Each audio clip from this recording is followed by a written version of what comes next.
বাড়িতে আজকে সবাই বলছিল আজকে বিকালে পকোড়া তৈরি করো। তো ভাবলাম কিসের পকোড়া তৈরি করব। তো ঘরে যেয়ে দেখি অল্প একটু মিষ্টি কুমড়ো ছিল।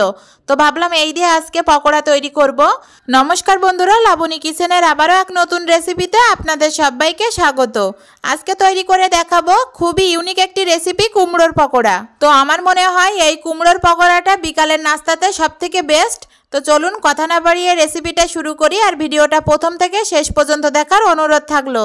তো প্রথমে আমি এখানে 2 ফুলো অর্ধেকটা কুমড়ো নিয়েছি, আর কুমড়োটা এবার আমি কেটে ধুয়ে পরিষ্কার করে নিলাম। আর কুমড়োটা কিন্তু এরকম ছোট ছোট করে কেটে নিলাম, এতে করে কিন্তু খুব তাড়াতাড়ি এটা সেদ্ধ হয়ে যাবে। আর সাথে একটা পাকা দেখে টমেটো নিলাম। আর এই পকোড়াতে টমেটোটা দিলে কিন্তু খেতে একটু টকটক লাগবে, বেশ ভালোই লাগবে।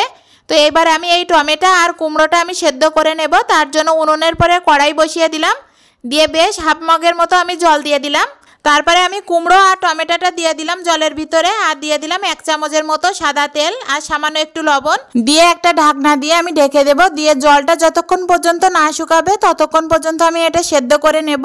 আর এই পর্যায়ে চুলার আঁচটা কিন্তু আমি হাইতে রেখে জাল করে নিয়েছি। তো আমার 10 মিনিট পর্যন্ত টাইম লেগেছিল। 10 মিনিট পরে ঢাকনাটা তুলে দিয়েছি আর চুলার আঁচটা অফ করে দিলাম। দিয়ে দেখেন কুমড়ো আর টমেটোটা কিন্তু অনেক সুন্দর মতো সেদ্ধ হয়ে গেছে।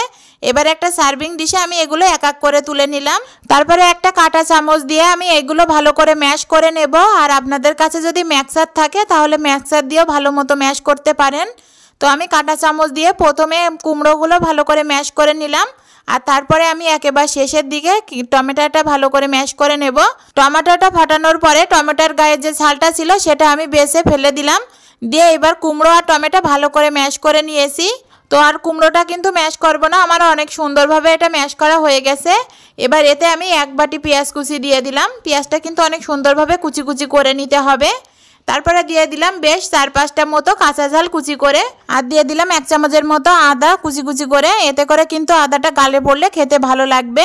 আর দিয়ে দিলাম 6 চামচের মতো চালের গুঁড়া, আর দিয়ে দিলাম 6 চামচের মতো বেসন, আর দিয়ে দিলাম হাফ চামচ হলুদ গুঁড়ো, হাফ চামচ গোটা গরম মশলার গুঁড়ো, হাফ চামচ শুকনো লঙ্কার গুঁড়ো, হাফ চামচ জিরে মরিচের গুঁড়ো, আর দিয়ে দিলাম স্বাদ মতো লবণ, আর 1 চামচের মতো সয়া সস। তো এতে কিন্তু আমার সব রকম উপকরণ দেওয়া হয়ে গেছে। এবার হাত দিয়ে এটা আমি ভালো করে মেখে নেব। আর হাত দিয়ে যত ভালো করে এটা মাখানো হবে পকোড়াগুলো কিন্তু খেতে আরও বেশি ভালো হবে, মুসমুসে হবে। তো আমি কিন্তু বেশ কিছুক্ষণ ধরে এটা হাত দিয়ে ভালো করে এটা মাখিয়ে নিয়েছি। তো অনেক সুন্দর মতো কিন্তু এটা আমার মাখানো হয়ে গেছে। এবার আমি এই পকোড়াগুলো ভেজে নেব।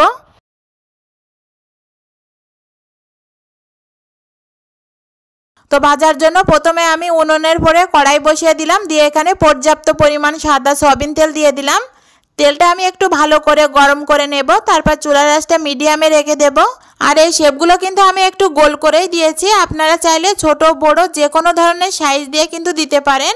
আমি যেহেতু ছোট করে দিয়েছি এগুলো দেখতেও ভালো লাগবে, আর খুব দ্রুত কিন্তু ভাজা হবে, আর উপরের লেয়ারটা কিন্তু মুসমুসে হবে। আর ভাজার সময় কিন্তু অবশ্যই চুলার আঁচটা মিডিয়াম টু লো করে রাখবেন। আপনারা যদি চুলার আঁচটা বাড়িয়ে এটা ভাজতে যান তাহলে কিন্তু খুব দ্রুত এটাতে কালার চলে আসবে, আর ভিতর থেকে কাঁচা থাকবে, খেতে একটুও ভালো লাগবে না। সেজন্য মিডিয়াম টু লোতে রেখে কিন্তু এগুলো সুন্দর মতো ভেজে নিতে হবে। তো প্রথম পাশ কিন্তু আমার ভাজতে এটা 10 থেকে 12 মিনিট মতো টাইম লেগেছিল। তো পকোড়াগুলোর কিন্তু তলের পাশটা খুব ভালো মতো লালচে কালার চলে এসেছে। এবার আমি খুন্তি দিয়ে এক এক করে এগুলো উল্টিয়ে পাল্টিয়ে দেব। আর তেলের আওয়াজটা দেখে কিন্তু আপনারা বুঝতে পারছেন ঠিক আমি চুলার আঁচটা কেমন রেখেছি।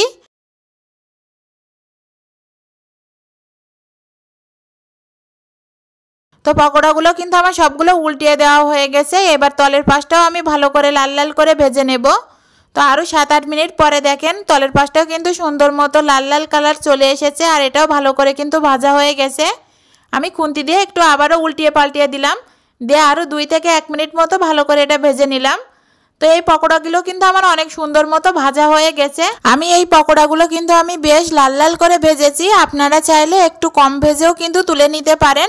তবে আমার মনে হয় একটু বেশি লাল লাল করে ভেজে নিলে এগুলো বেশি মচমচি হয় আর খেতে খুবই ভালো লাগে। তো আমার কিন্তু বেশ ভালো করে এটা অনেকক্ষণ ধরে ভেজে নিয়েছি। এবার আমি একটা ঝাঁঝরি হাতা দিয়ে এগুলো তেল ঝরিয়ে তুলে নিলাম এক এক করে। তারপরে এইভাবে কিন্তু বাকি সবগুলো পকোড়া আমি ভেজে নেব। তো সবগুলো পকোড়া কিন্তু আমার ভেজে নেওয়া হয়ে গেছে। তারপর একটা সার্ভিং ডিশে সার্ভ করে আপনাদেরকে দেখিয়ে দিচ্ছি। তো দেখেন কতটা সুন্দর হয়েছে। এই পকোড়াগুলো খেতে যতটা সুন্দর আর ইয়ামি ছিল, আর দেখতেও কিন্তু অসম্ভব সুন্দর হয়েছে।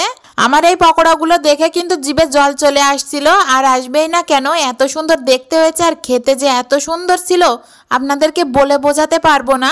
শীতের দিনে বিকালের নাস্তাতে যদি সবাই বসে আড্ডা দিতে দিতে এইরকম একটা মজাদার পকোড়া পাওয়া যায় তাহলে এক নিমিষেই কিন্তু এক থাল শেষ হয়ে যাবে। কখন যে শেষ হয়ে যাবে বুঝতেই পারবো না। তো আমার এই ভিডিওটা যদি আপনাদের কাছে ভালো লেগে থাকে অবশ্যই লাইক কমেন্ট শেয়ার করতে ভুলবেন না। চ্যানেলে নতুন হয়ে থাকলে সাবস্ক্রাইব করবেন, পাশে থাকা বেল আইকনটিতে ক্লিক করবেন নিত্য নতুন ভিডিও পেতে। ধন্যবাদ সকলকে।